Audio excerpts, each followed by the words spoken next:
Baik. Alhamdulillah. Luar biasa. Allahu Akbar. Baik anak-anak, hari ini ada yang tidak masuk? Semua ya? Masuk semua. Alhamdulillah, tidak ada yang tidak masuk. Anak-anak semua, hari ini kita kembali belajar pelajaran pendidikan agama Islam. Ya, minggu kemarin kita sudah mempelajari pelajaran tentang teladan Nabi Muhammad Shallallahu Alaihi Wasallam. Hari ini kita akan mempelajari tentang keteladanan sahabat-sahabat Nabi Muhammad Shallallahu Alaihi Wasallam.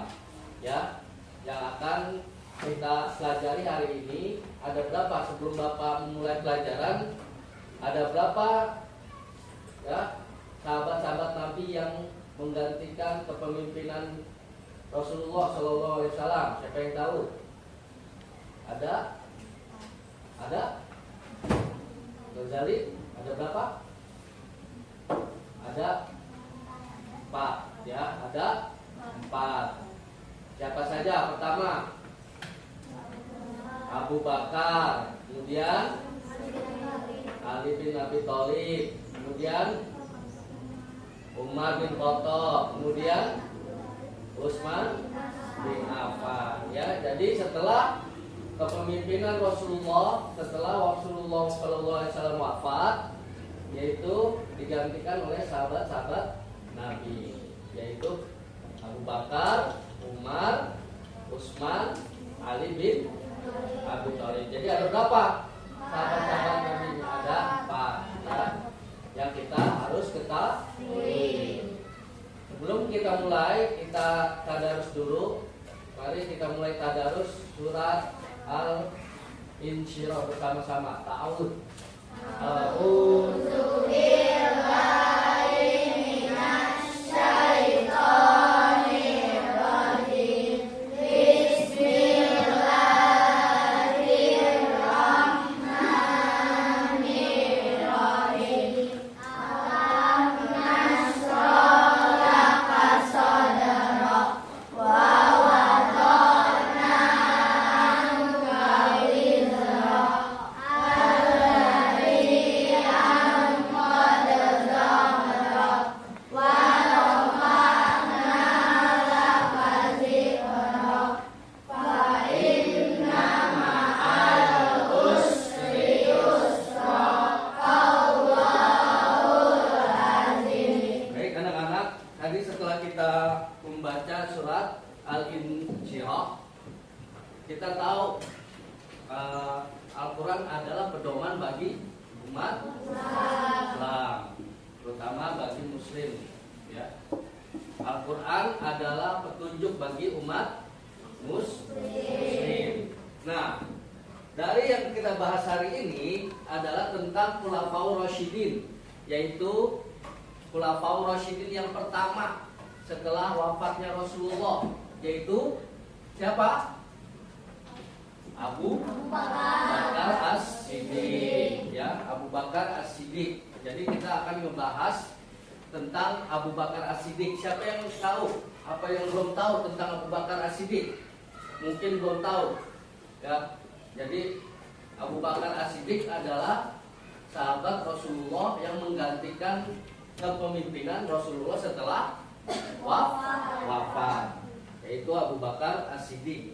Jadi anak-anakku semua, kita akan membahas kenapa tadi Bapak bilang ayat Al-Quran kita baca dan pedoman bagi umat manusia, umat Muslim, karena adalah kita akan membahas tentang jilid salah satu keutamaan, salah satu keunggulan atau salah satu keberhasilan kepemimpinan Khulafaur Rasyidin Abu Bakar As-Siddiq. Salah satunya adalah membukukan Al-Quran. Salah satu kepemimpinan yang dicapai oleh Abu Bakar As-Siddiq. Baik anak-anak semua, kalian bisa lihat halaman 81 tentang Abu Bakar As-Siddiq. Sebelum Bapak akan menjelaskan secara langsung melalui melalui infokus yang akan nanti kalian lihat. Jadi kalian bisa lihat ke depan tentang Abu Bakar As-Siddiq. Ya, bisa kalian lihat di depan. Kita hari ini akan membahas tentang Abu Bakar As-Siddiq. Perhatikan ke depan semua. Abu Bakar As-Siddiq adalah yang bernama yang pertama dari kisah Khalifah Abu Bakar As-Siddiq. Jadi kita akan membahas tentang kisah Khalifah Abu Bakar As-Siddiq. Apa saja sih perannya selama beliau memimpin umat Islam? Yaitu pertama, bab ini kita akan membahas Khalifah Abu Bakar As-Siddiq. Jadi walaupun banyak sahabat-sahabat Nabi yang akan kita bahas, kita akan membahas pertama dulu, yaitu tentang Abu Bakar As-Siddiq. Nah, kalian bisa baca ini. Setelah Nabi Muhammad SAW wafat, tugas pemerintahan dilaksanakan oleh para khalifah yang disebut Khulafaur Rasyidin. Ya, khalifah-khalifahnya merupakan sahabat-sahabat Nabi Muhammad SAW, yakni Abu Bakar As-Siddiq, Umar bin Khattab, Utsman bin Affan, dan Ali bin Abi Thalib. Ya, ini akan menjelaskan masa pemerintahan Abu Bakar paling pertama yang akan kita bahas sebelum nanti ke sahabat-sahabat selanjutnya. Ya, paham ya anak-anak? Ada berapa jadinya? 4. Pertama apa? Dua, Umar bin Khattab dulu. Kemudian ketiga, Utsman bin Affan. Kemudian terakhir Ali bin Abi Thalib. Ya, jadi setelah Rasulullah wafat, setelah kepemimpinan Rasulullah wafat, kemudian dilanjutkan oleh sahabat-sahabat Nabi. Paham ya? Selanjutnya yang kita bahas hari ini pertama, yaitu Khalifah Abu Bakar As-Siddiq. Silakan, ada yang mau membacakan? Ajija, baca nama lengkap Abu Bakar As-Siddiq. Abu Bakar As-Siddiq memiliki nama asli Abdullah bin Abi Quhafa. Dia menjadi khalifah selama 2 tahun 3 bulan. Ya, kemudian Ghazali, gelar As-Siddiq, silakan baca.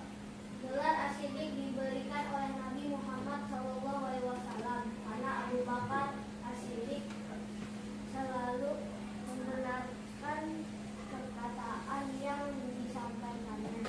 Ya, Akil, kemudian baca tentang peran penting Abu Bakar As-Siddiq kerap membantu Nabi Muhammad SAW dalam berdakwah, baik dalam bentuk umat materi, jiwa, dan tenaga. Ya, baik. Setelah kalian baca ke depan tentang siapa Abu Bakar As-Siddiq, tentunya kalian akan harus mengetahui apa saja peran-peran dan kemudian apa aja kenapa diberikan gelar, juga peran-peran pentingnya Abu Bakar As-Siddiq. Jadi Nabi Abu Bakar As-Siddiq memiliki nama yang aslinya adalah siapa? Abdullah bin Abi Quhafa. Ya, ia menjadi khalifah selama berapa tahun? 2 tahun. Kurang lebih selama 2 tahun 3 bulan. Kemudian gelarnya diberikan gelar As-Siddiq. Apa arti As-Siddiq? Membenarkan perkataan yang disampaikannya. Kenapa diberikan gelar As-Siddiq? Pada zaman dulu, pada zaman Rasulullah, pada zaman kisah Rasulullah, Abu Bakar diberi gelar As-Siddiq disebabkan karena membenarkan peristiwa apa? Isra wal Mi'raj. Siapa yang tahu Isra wal Mi'raj? Apa? Dari kota Mekah ke Madinah. Dari kota, lebih tepatnya dari perjalanan dari kota Mekah ke Sidrol ke Palestina, ya. Jadi perjalanan dari Mekah ke Palestina itu Isra wal Mi'raj. Gak apa-apa. Aplaus dulu buat teman kita yang pada jawab. Ya, semangat, harus semangat kalian ya. Jadi jangan takut salah, jangan takut tidak benar jawabannya. Ya, Khulafaur Rasyidin yaitu Abu Bakar As-Siddiq membenarkan peristiwa Isra wal Mi'raj, perjalanan dari Mekah ke Palestina atau ke Masjidil Aqsa, ya, ke Masjidil Aqsa dalam satu malam. Siapa yang tidak percaya perjalanan satu malam dari negara lain ke negara lain itu tidak mustahil kalau dalam akal manusia. Tapi bagi Allah mana yang tidak mungkin? Kun fayakun, bagi Allah mungkin saja semua terjadi kalau kehendak Allah Subhanahu wa taala, ya. Jadi sekian banyak masyarakat Arab tidak mempercayai Nabi Muhammad, tapi satu yang percaya dan membenarkan yaitu siapa? Abu Bakar As-Siddiq. Makanya diberi gelar As-Siddiq, orang yang membenarkan. Jadi sekian banyak masyarakat Arab tidak percaya kepada Nabi Muhammad karena satu hari dalam perjalanan, tapi Abu Bakar yang membenarkan itu dan dia meyakini dan mempercayainya. Itu ya, maka diberi gelar oleh Rasulullah yaitu As-Siddiq. Apa peran pentingnya Abu Bakar? Ayo bersama-sama baca. Dalam berdakwah baik dalam bentuk materi, jiwa dan akal. Ya, Abu Bakar As-Siddiq selain memimpin setelah kepemimpinan Rasulullah, peran pentingnya ialah berdakwah baik dalam bentuk materi, jiwa dan raga. Seluruhnya diberikan untuk kemajuan umat Islam setelah kepemimpinan Rasulullah. Itu ya peran pentingnya. Apa sih peran pentingnya jasa Abu Bakar? Siapa yang mau membacakan jasa Abu Bakar? Ayo, kamu. Jasa Abu Bakar As-Siddiq. 1. Memerangi orang murtad untuk menyelamatkan Islam dari kekacauan. 2. Memberantas nabi palsu. 3. Menyadarkan orang yang menolak membayar zakat. Oke, ya.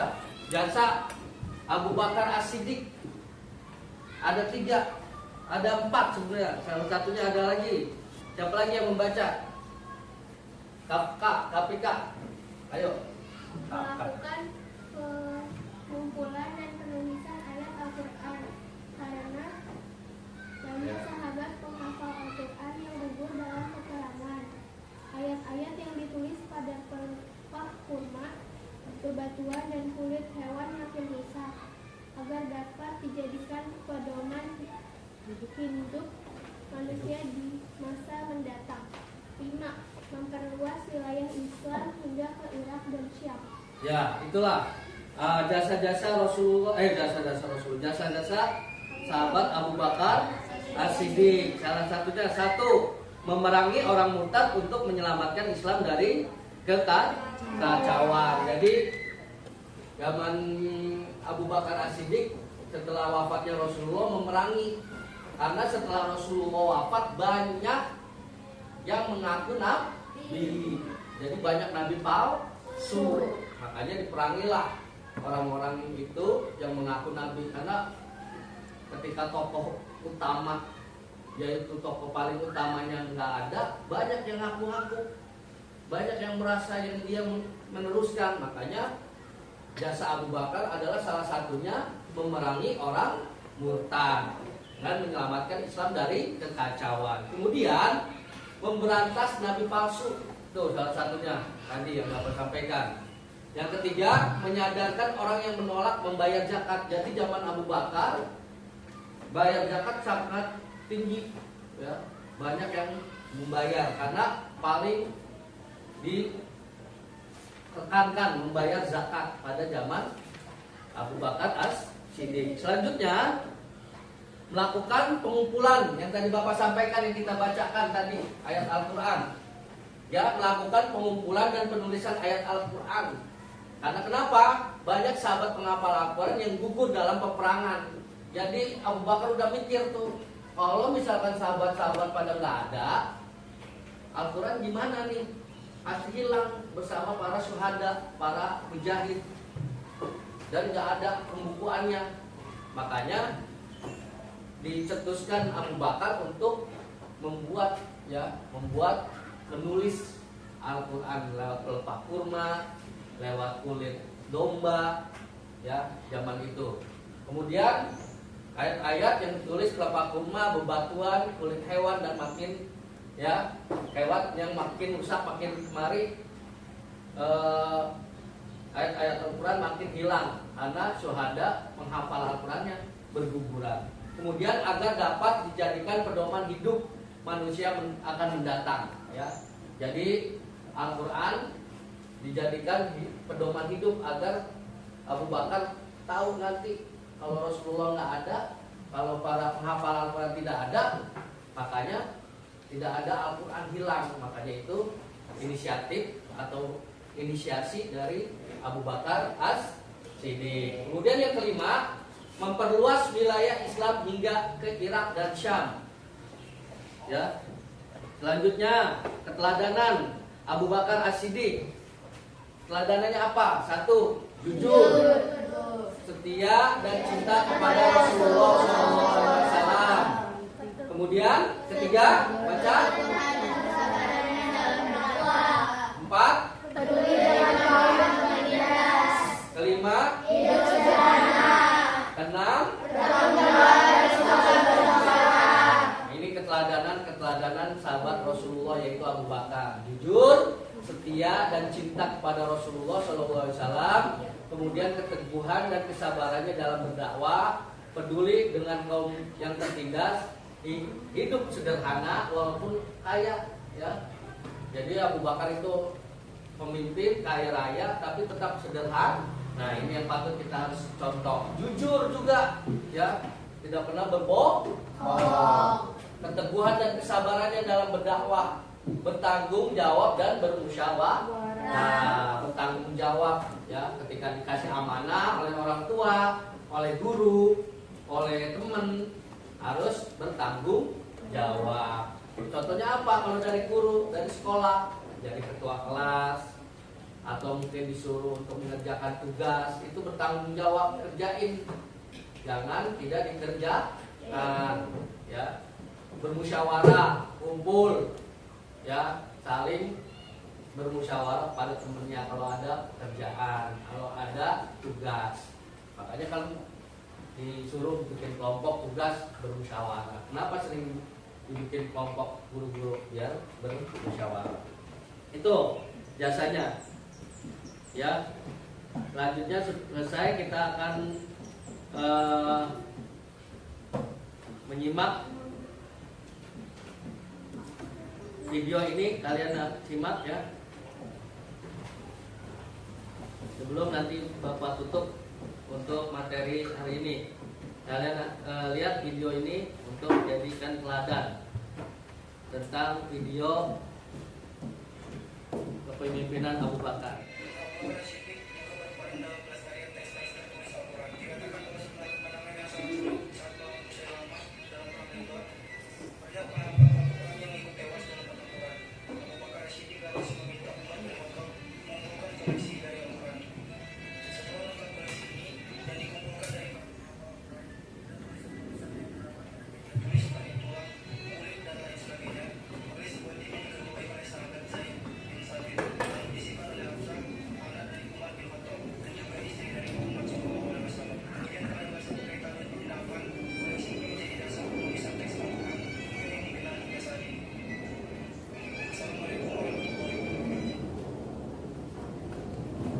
Baik, itu yang tadi telah diputar.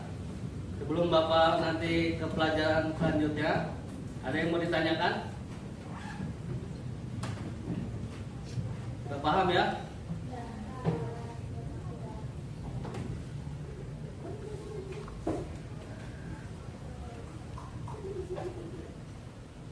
Jadi kalau sudah paham, Bapak nanti akan memberikan tugas kepada kalian berupa pekerjaan di rumah, yaitu tentang kalian membuat kejujuran, sikap kejujuran seperti yang diteladani oleh Abu Bakar, yaitu kejujuran kalian di rumah, ya, keseharian kalian di rumah kalian bikin, ya, nanti dikumpulkan di bapak, ya. Jadi kalian bikin, tulis tugas di rumah tentang kejujuran sehari-hari kalian. Apa aja, paham ya? Ya. Kemudian juga yang kedua, kalian buat tentang musyawarah. Apa saja yang membuat kita harus bermusyawarah, ya? Macam-macam bermusyawarah. Apa saja yang tugas-tugas yang bermusyawarah dalam kehidupan sehari-hari. Seperti contoh keteladanan Abu Bakar As-Siddiq. Kemudian apalagi keteladanan As-Siddiq? Salah satunya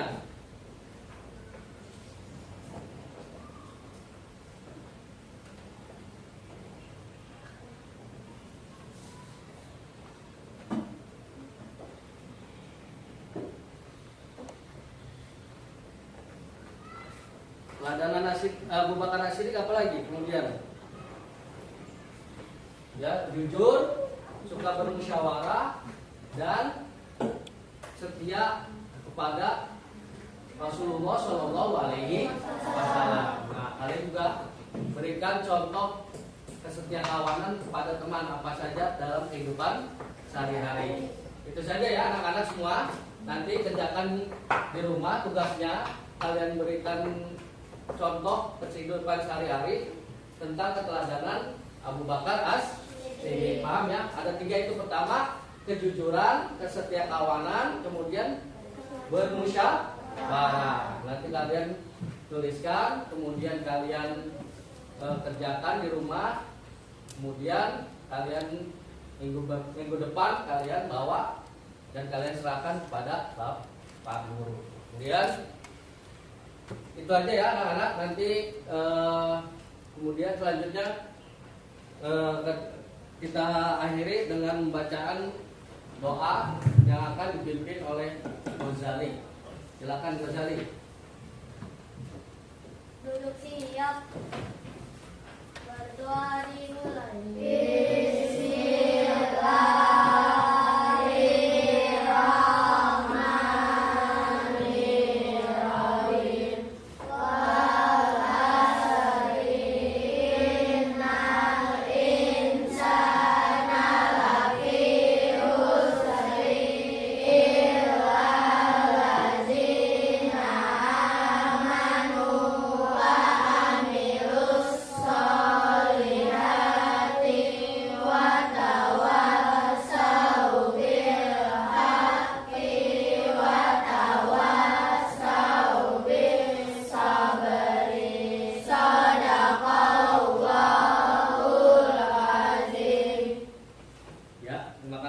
Dari Bapak, kurang dan lebihnya mohon maaf. Assalamualaikum warahmatullahi wabarakatuh.